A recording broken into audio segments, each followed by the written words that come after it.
Okay, so hello everybody, and welcome to episode 87. Oh, sorry, 82. Almost skipped 5 there. How does that happen? It's Just great. math. It's episode 93. Hey, with quantum physics, anything is possible. Uh, Joining us today is CombativeQuill from the community, Woo! Hello. and from Team Dakota is Spark Tomlinson. Thomas, what is that? I'll go with it. That's fine. Yeah, whatever works. Alright, so it was a great State of Spark today. I'm glad you posted that. And also, I'm sure everybody else in chat is looking like, was that actually You're posted? gonna have people actually going and trying to check. No, it didn't happen. So I presume you guys are still waiting on whatever information that you were waiting on before. Yeah, I mean at this point now we're like I could post something, but it would be the easiest way to think about it is it'd be like total fluff and not very informative about stuff. So I'm like waiting until I can actually give good solid information. So I'd rather do that than just fake Well, filling. why not like post unicorns? Because that's fluff, right? That is true. I could do a fluffy unicorn. That would work. Just a big. That's all the blog post is. It's just like State of Spark, and it's like some mysterious picture, and you like click it, and then it's just a big unicorn. That's it. And the uniforms confirmed for Project Spark. It's the next content pack. Oh man, yeah. I don't need to start any rumors like that. Does that sound good to you, Quill? Yes, definitely. You could use a And then unicorn. remove the horn and have a horse, finally. Yeah. Nope, you can't edit props and try to Project Spark. You can't Yeah. remove parts, but you can add It to would it. be it would be Character Studio. It'd swap on and off the horn. So we just have confirmation now. No. Getting me in trouble.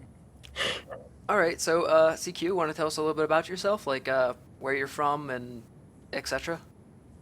Okay. I'm from Southern Oregon, but I'm currently going to school at Whitman College in Walla Walla, Washington. Oh, that's fun. I'm a Dude, sophomore. I applied there when I was going to school. Oh, really? Yeah, So you're smarter than so- Thomas. What? No, I got accepted. I just chose. I decided to go to UW instead. Are they Wait, rivals or anything? No, not really. Whitman's like a really small school. Like I think it's like 3,000, 4,000 student body. 1,500. Oh yeah, even yeah. Okay, there you go. Yeah. Where like UW We don't is- even have a football team. yeah, and UW's like 30, 40,000 or something like that. I went to a small That's- college as well. It was it was formerly an all-girls school, and then like 10 years afterwards, that's when I went there, and it was, so it was Okay. still 80% female. A few You were years strategic with that just school choice. a few years afterwards, they changed their name from this really girly sounding name. It was like Julie College, and then they changed it to Stevenson. Really? Yeah. So It's bizarre. now it's actually about closer to 50-50, and they do have a football team now, whereas before they didn't. Yeah, okay. So Why I was in would- a similar situation. So if it had like an actual female name for the school, why would they go in like the polar opposite and then like we're gonna do a male name now? Couldn't they just pick like unicorn, right, or something that's like not doesn't have a sex tied to it or a gender?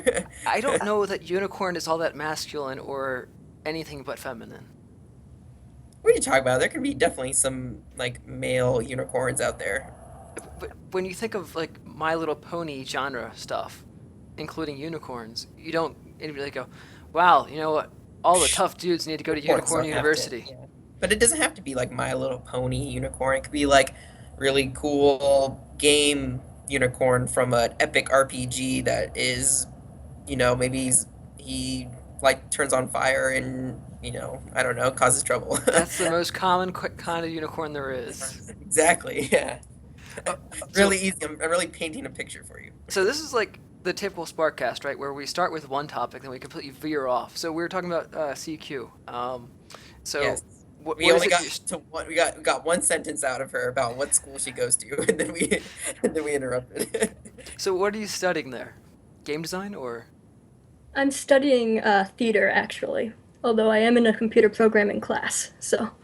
So you're gonna transfer all your credits over there after you're done doing the theater stuff, and you can't get a job in Hollywood because that's Of taken course. up by Tom Cruise.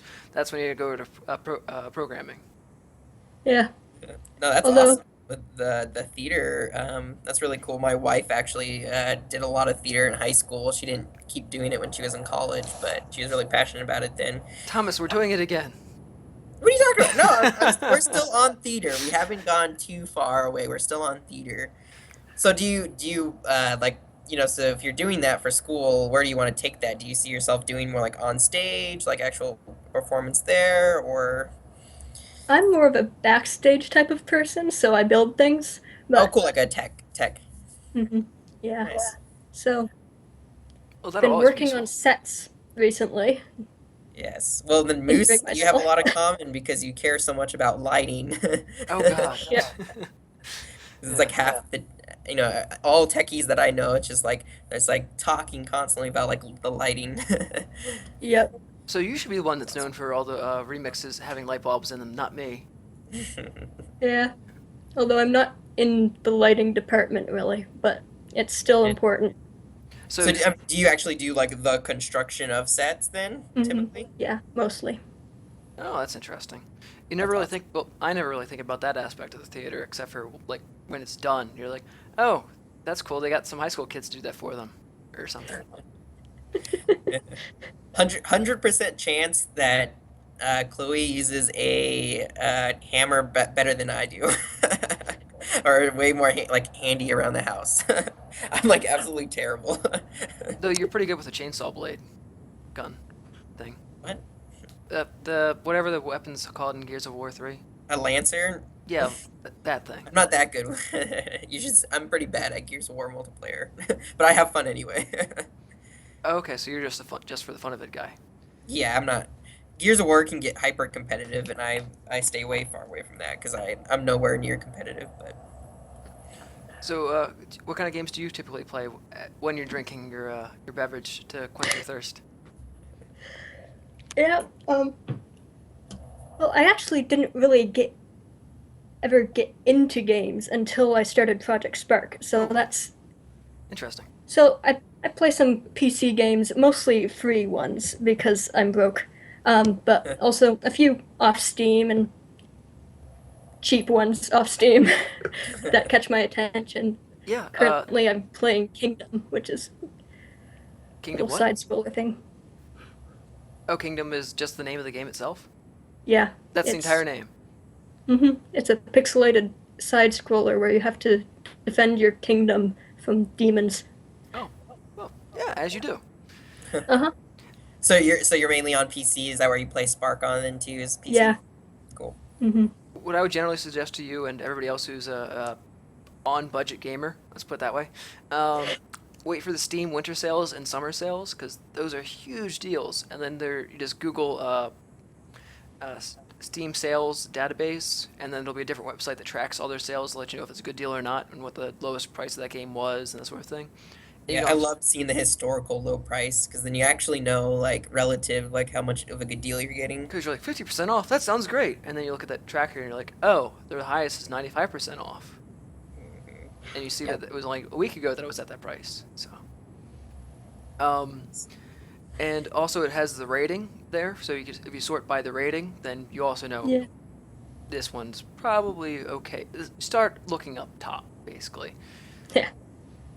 I need to get more into PC gaming. I've always been like just console. I just really liked being able to go and like sit on my couch and my big TV and like I don't know, I sit in front of a computer all day at work, so I still have a hard time transitioning to like going home, sitting in front of a computer and now having fun after I just did that like for 8 hours, during the workday.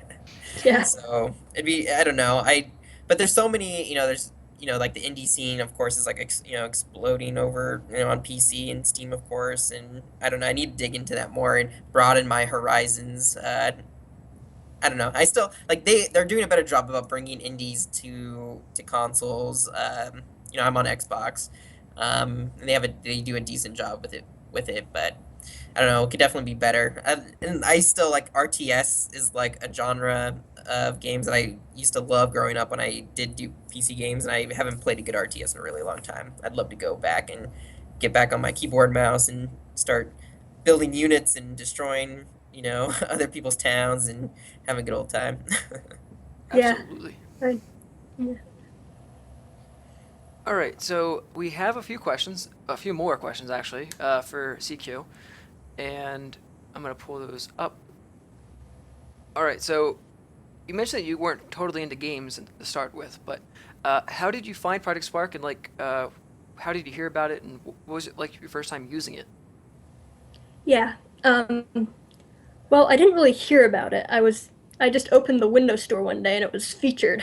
So I thought, this looks interesting. It's free. That's my criteria there. So I thought I might as well download it, and I did. And opened it up, and it was so cool. That's what was my first reaction was. Like, I could make all these things, and I wasn't very good at making things, of course, at first. Is that what you do it for your school thing? You make stuff? Funny coincidence that.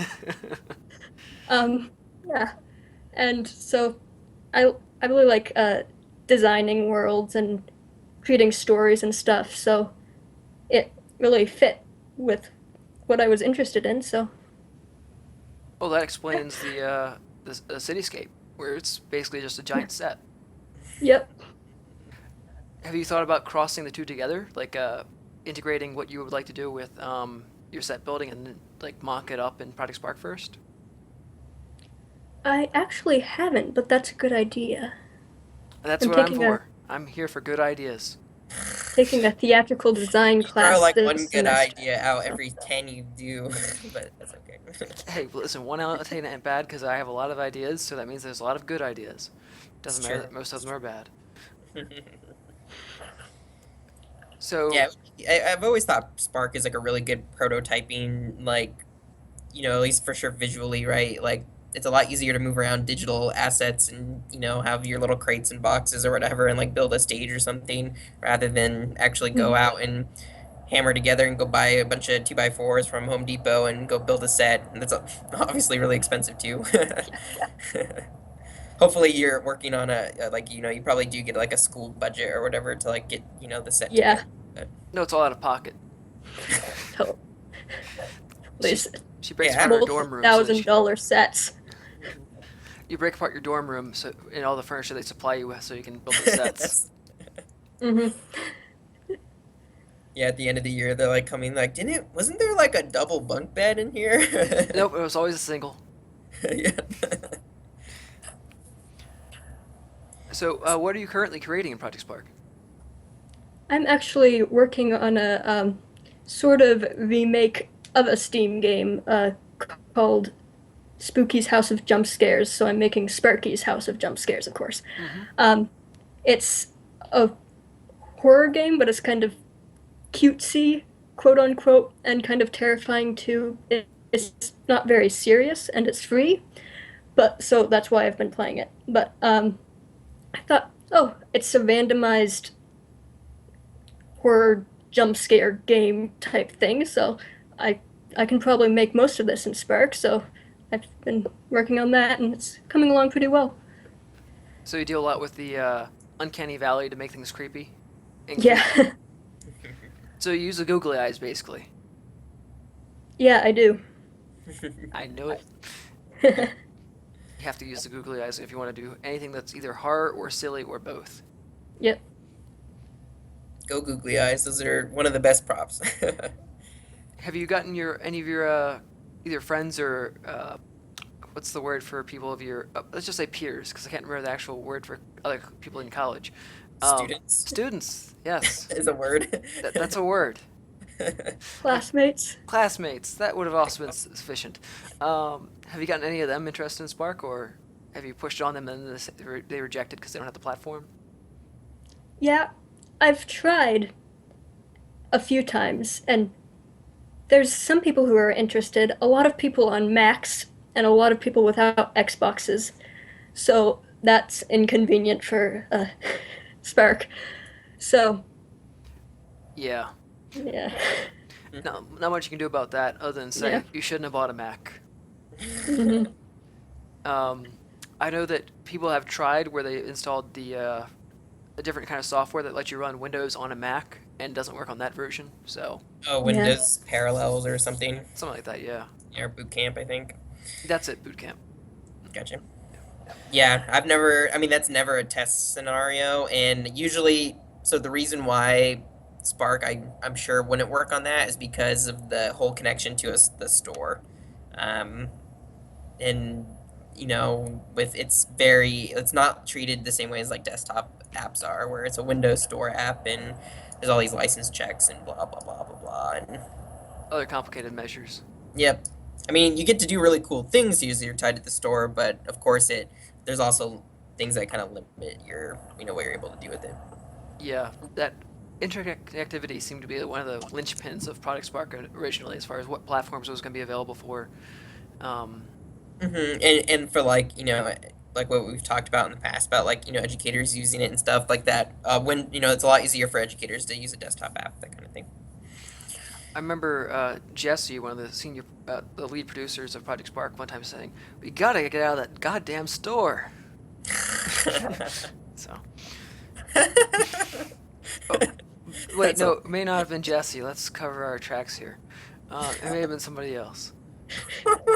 Not throwing him underneath the bus or anything, because he's a good guy. So it may have been somebody else, like Thomas. It was not me.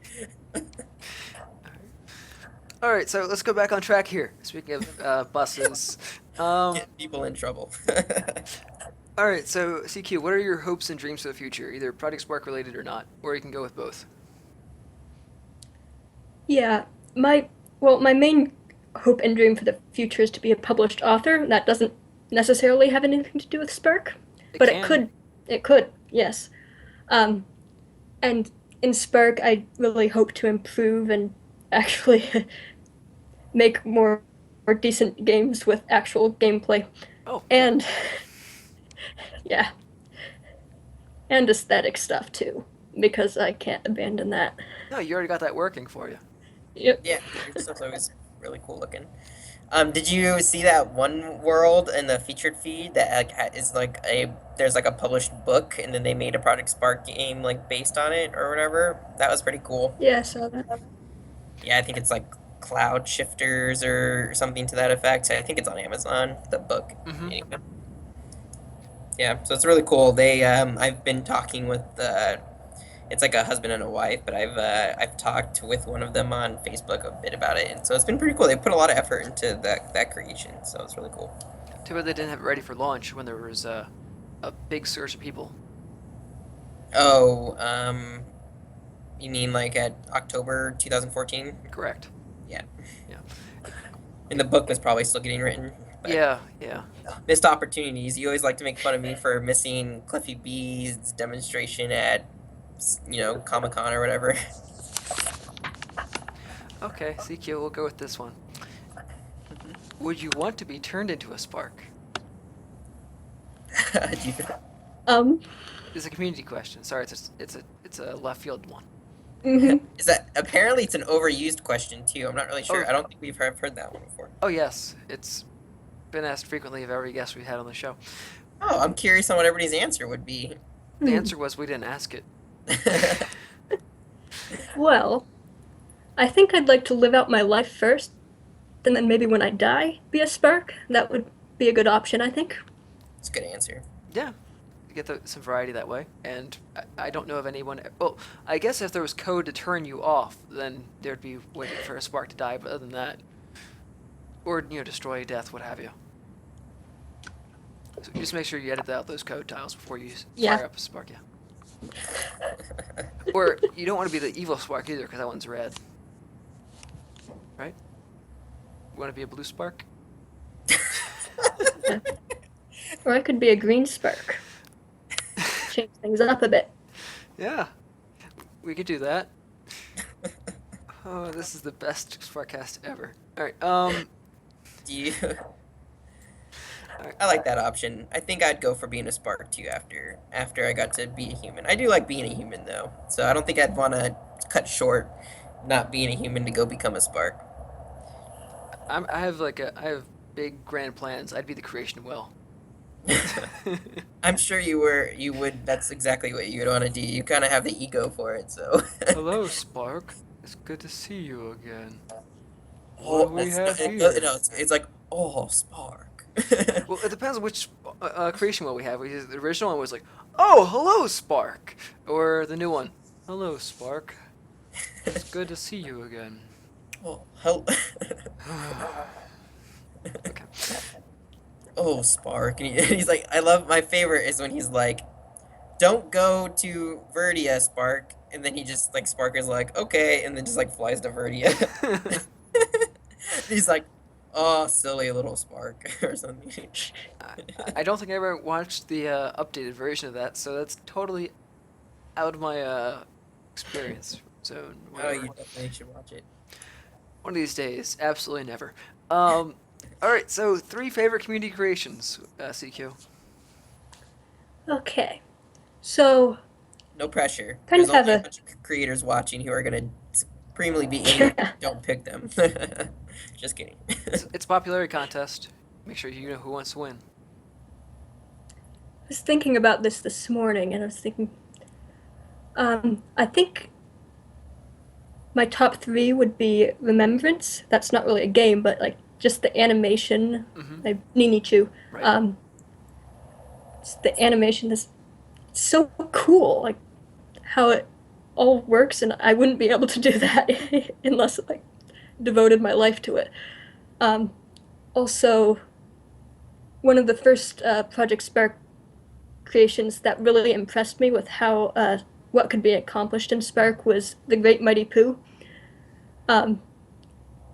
Because at that point I didn't know that audio could be used, not audio importing, but connect. And also Infected by Ian Withers, Mm-hmm. that old Game Jam entry. Yeah. So you picked 2 Those are all, Game Jam entries those are in all there. really good. Yeah. Yeah, I know. I was blown away. Like, I went back after Rare Replay came out and like played through Conker's Bad Fur Day, and I mean, that whole battle that Mr. X Bob, that's the creator, that he like remade. I mean, he was like spot on. I mean, it was incredible, and like getting, if you don't pause or anything, like the audio syncing correctly with the actual animation of it, like it was incredible how he was able to do that. And then he went overboard, and like the whole tutorial I thought was really done well too. Like, I mean, it was not very many tutorials you can say are fun, and he like made a really fun and like cutesy tutorial like leading up to that battle if you wanted to do that. And yeah, I was really happy to feature that. When we did Conker's release, and he had access to Conker about a week earlier, and so he did that like ridiculously fast. It's pretty incredible. So there's a good question from chat. Based on just the writing alone, were there any Spark levels that impressed you? Sorry. I'm sure there are. So we'll toss it to Thomas while you think about this. Yeah, I have one. Like, I think one of the strongest, one of the strongest stories that came out of the last Game Jam had been Maponis Osiris, which was like the Kevahern and Average Recon and Greedy Medic collaboration.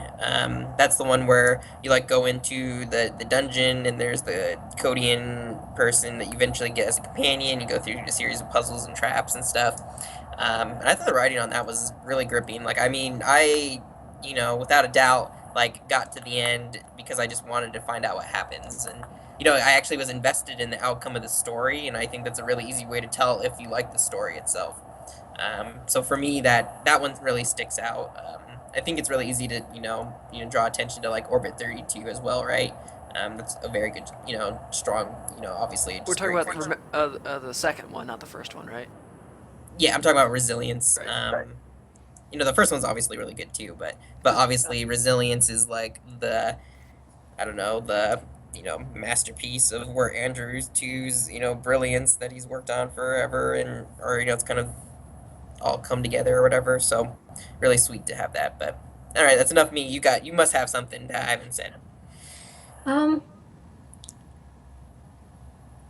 can say Remembrance Trying again to if that's okay. There's no dialogue in Remembrance. There is a story though. Not Yeah, not that you need dialogue. There's a story. We can go with that for now. If I think of something else, I'll be sure to speak up. Gave it to her. You gotta be mean, Moose. I'm a gentleman and a scholar. I think for me, maybe The Furious Little King.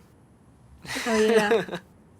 Where, he has a bucket on his head. So that's like the best story ever. I mean, that was a straight for me, full on like laugh out loud, like almost on the floor, laughing moment, like playing through that the first time and like and having that story. Like it just was like, I think it's hard to pull off. It was like really simple, yet the comedy was like spot on. I don't know, I thought it was hilarious. Or he just like all of a sudden he's like, and he went insane, and he has like the bucket on his head, and it's just hilarious. And then there was Iron Imago, which Oh, similarly had yes. that one splash moment of That one was hilarious too. caterpillars normally, blah blah blah. They turn into a butterfly and fly away, but not you. You're Iron Amigo. You were built in a factory. Yeah, Lucid Stew did an excellent job with Iron Amigo. In fact, we pretty much go to most of the Game Jam entries for some story, like Space Conquers the Galaxy. That was the best story that's ever been put on Friday Spark ever. You wouldn't be biased or anything about that. No, but I am extremely upset that neither of you mentioned that. That's okay. You don't make the rules. It didn't matter that there was no explanation for why the goblins were jumping around or anything like that, but they were there, and it was metaphor and symbolism and poetry. And alliteration. Yes, it was all those amazing things, and all of you hated it, so all of you I hate. All right, next question. So I have to be honest, and I am not all that familiar with anything that you've published outside of the Cityscape. Have you been publishing a lot of levels, or just working like inside of your own workshop? I've published a few. Not a whole lot so far. Most of my projects I get bored with like 50 to 75% of the way through and then stop working on them, which is unfortunate because then there's not all that much left to work on, but I still don't. Yep. A while back, I published one called Rise of the Ancients, which was featured, and it was heavily story based and not very good combat mechanics because that's not my strong suit. But yeah, that was.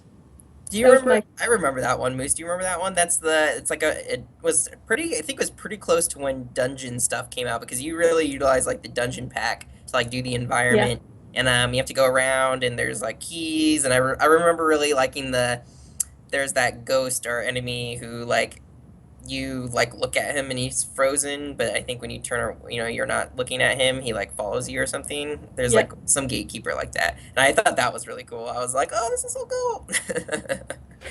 Well, I think creating for yourself and having fun with the first 50 to 75% is what most people do.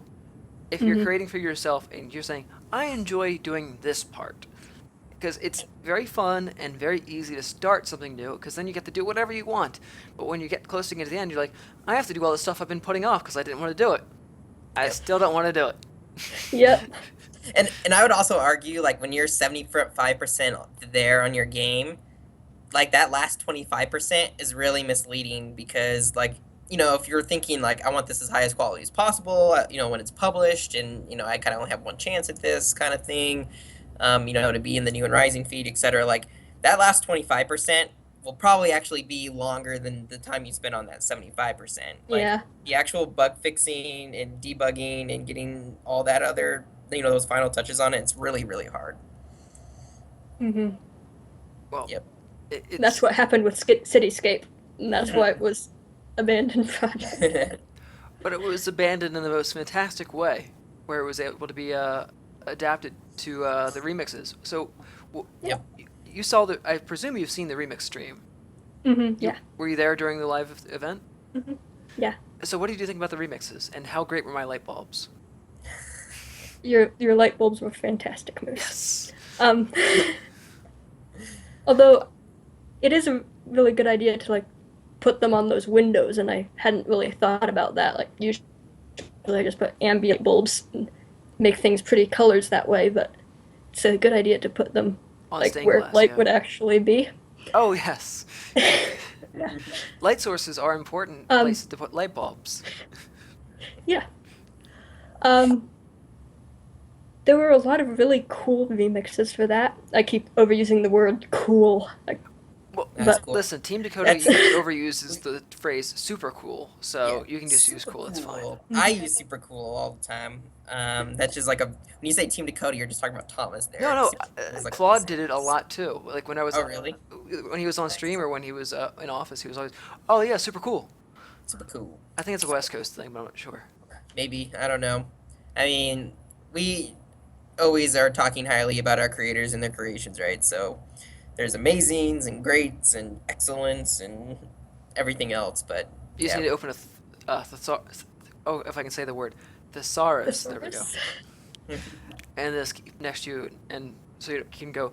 That one is scrumtrulescent. Is that a real word now? I'm not gonna lie. I mean, when I did those featured this week posts, it's been a really long time since I've done them. Because they're actually pretty time consuming. Because it's like playing through every single thing all the way through to be able to talk about it with some kind of knowledge, and then like writing it up, right? But like, of course, like we're complimenting our featured stuff, not very often, and I'm like, wow, this thing sucks. 5 out of 10. That's Slow not my weeks, typical you know. style, yeah. But I mean, I definitely caught myself like, that's a really good. I already said super twice and excellent, and I should thesaurus.com. Let's see what else I can say.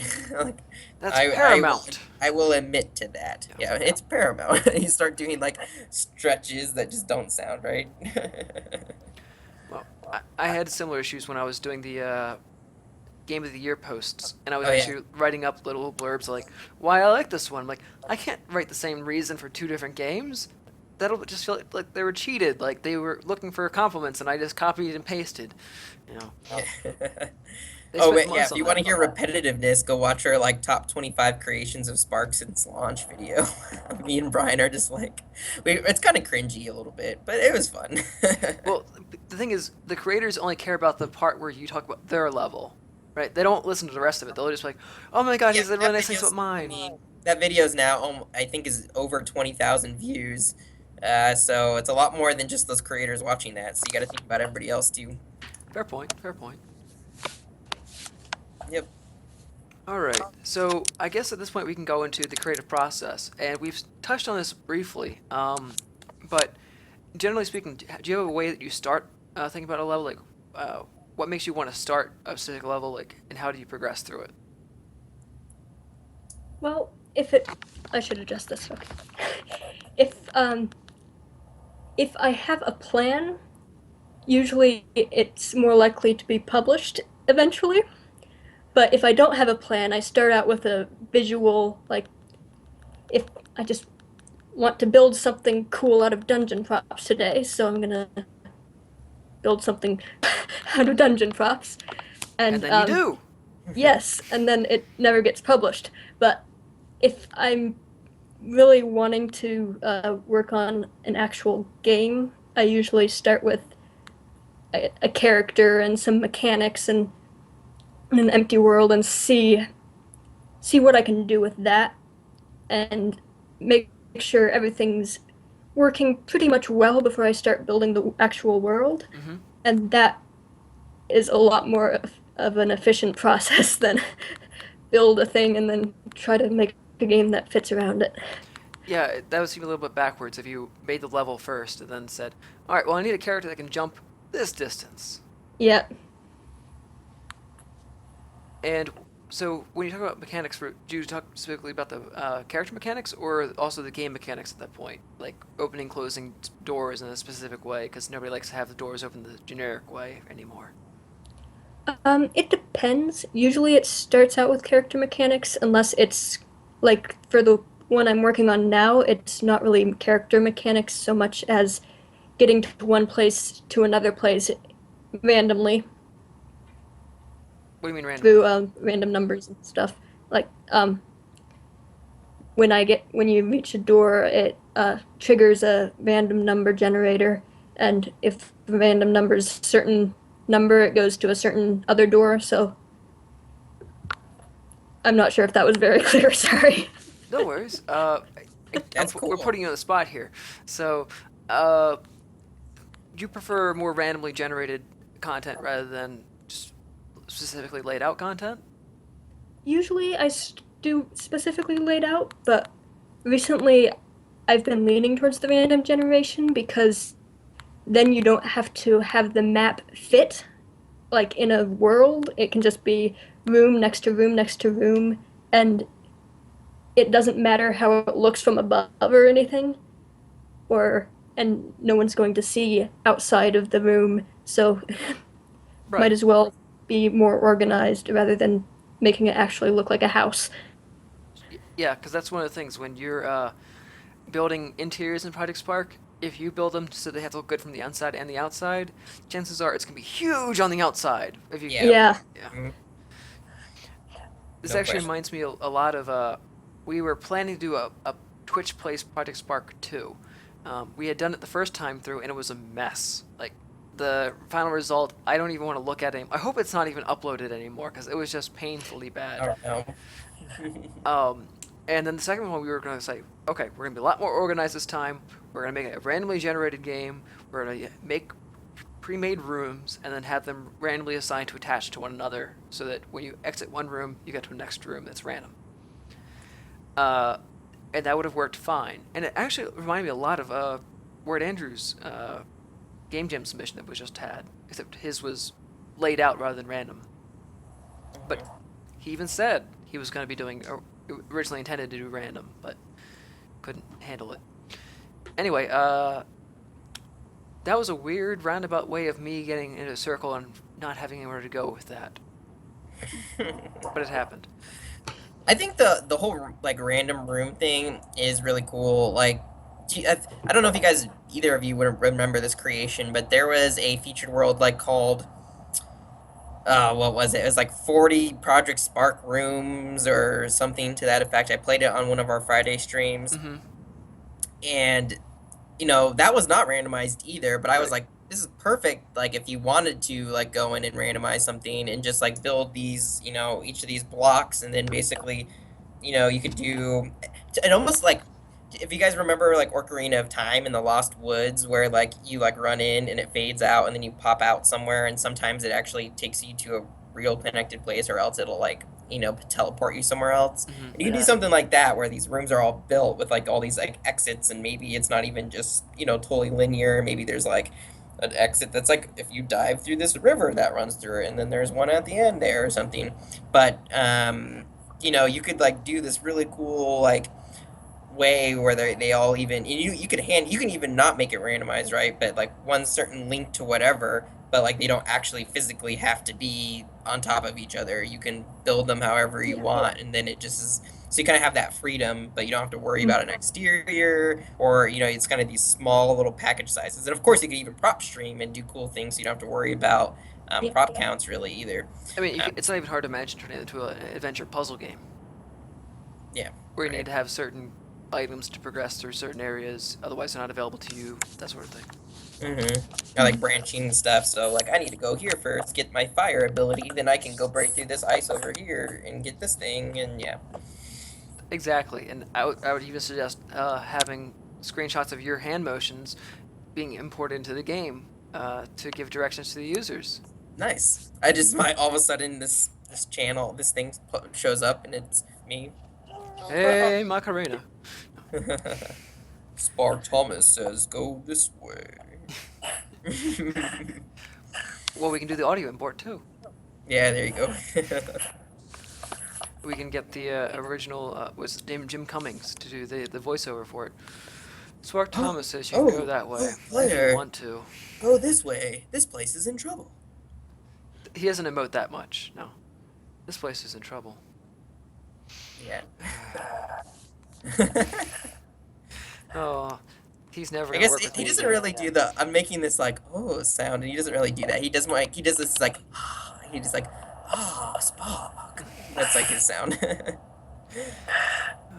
You're the only dev who's ever gonna make fun of his own game on a Twitch broadcast, but it happens. I think it's pretty safe to say that like it's pretty easy to make fun of the Yes, fun. opening dialogue in Champion's Quest. So I embrace it. Okay.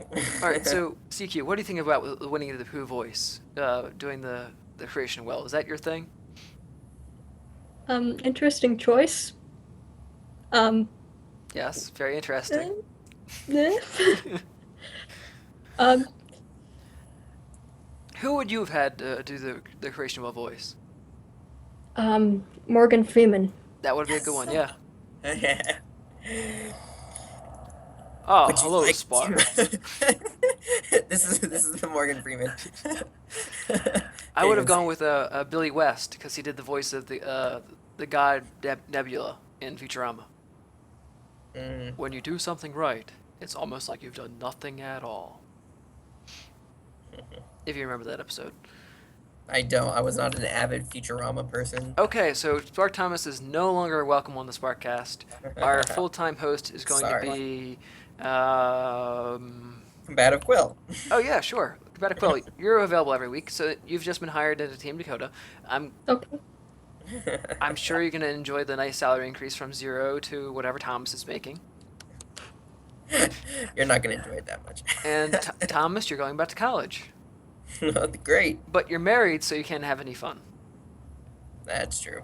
That's right. I didn't have that much fun in college to begin with because I'm more of an introvert who likes to go home and game more often than not. Is my preference. Yeah, I've actually seen a lot of webcomics about that recently, where there's like people at a party just sitting in the corner playing on their DS or whatever. I didn't quite do that. I could partake when I went to a party. Man, I can't believe it's been like 10 years since I was in college. Oh, I guess that means I have my 10-year reunion coming up, and I get to see how successful everybody is and compare ourselves. Well, you'll be able to say you cured cancer, so that's pretty cool. And I definitely did, at least as far as I know. Right, yeah. They're like, what? Really? Yeah, I cured it. It's just that, the corporations, they won't let it be published because that's where the money is, right? Conspiracy, right? Exactly. Absolutely. Big pharmaceuticals don't want you to publish your cure. And this is, again, spot on SparkCast, where we have absolutely nothing related to Project Spark ever, for the past 20 minutes while we've been rambling. I think that's why we're so popular, though. This has been I picked don't up think nationally. we should change the format at all. It's like any healthy podcast. You indulge the tangents. Sure. Let them go, see where they take you. I'm not sure that's how podcasts work at all. Have you ever listened to a podcast that did that? I don't know. I'm not a big podcast listener. I'm not gonna take your word for any of this. Okay, so back on the topic at hand. I like it, so I'm saying keep doing it. So, CQ, which were the creations that you've made that you're the most proud of, that you enjoyed making the most? I'd say firstly Cityscape, It shows. and yeah, and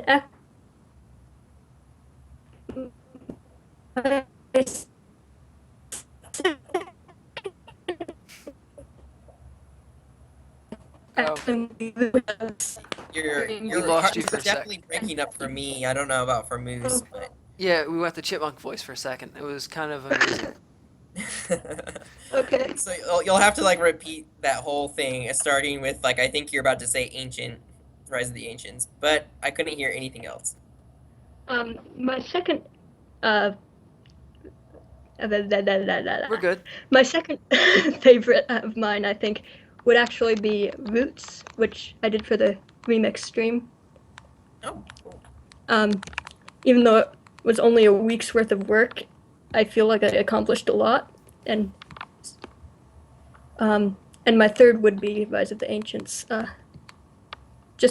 It would have been my proudest for a while, but I've improved a lot since then. So I feel like it's a good example of what work I could do in summer of 2015, which I could do better now. Yeah. Well, that was only 6 months ago. So Yeah. well, I guess only 6 months ago. I've only been playing Spark for a year, so. So a latecomer of sorts, Mm-hmm. relatively, I guess. So you started playing around release, I guess. It sounds like after. Yeah, March January. around Conquer. January, I think. Okay, so yeah. That's awesome. So you have a bunch of us old birds now who like started early beta and been around way too long. And we were the ones shouting at you, use a Boolean, noob. Oh man, my very first level that I published, which was like cover system showcase, like going back. Actually, I'm still like proud of it, but like I think I could do everything I did in like I could have done it in like a third of the time. I spent a long time on that, and it could be so much better and like cleaner. Like I meant it too for people to like remix it and take like this cover system thing that I made, and it's pretty much garbage. like like you can do it, but it's so convoluted how I did it. I'd like never recommend it actually for people to use. And nobody's gone and used it either from what I've seen, so I guess nobody cares about a cover system. But anyway, I thought it was cool, and I had like a little tiny story and some decent. I guess my aesthetics were okay, but not Nope. great. Huh? Nope. You're like, nope, they're garbage. It was very. I embraced very much what Project Spark looked like. I didn't have any DLC like when I made it either. In fact, the only DLC I included with it because I was really worried about having no DLC at all because of remixes. So I did end up getting the zombie pack. I think that was my very first pack. Was the zombie uprising or whatever it's called. Pack names I've totally forgotten now that there isn't a marketplace. I used to know these like. Was it Zombie Outbreak or something? I don't know. Yeah, I can't even remember. Could have been Rise of the Dead. I have no idea what it was.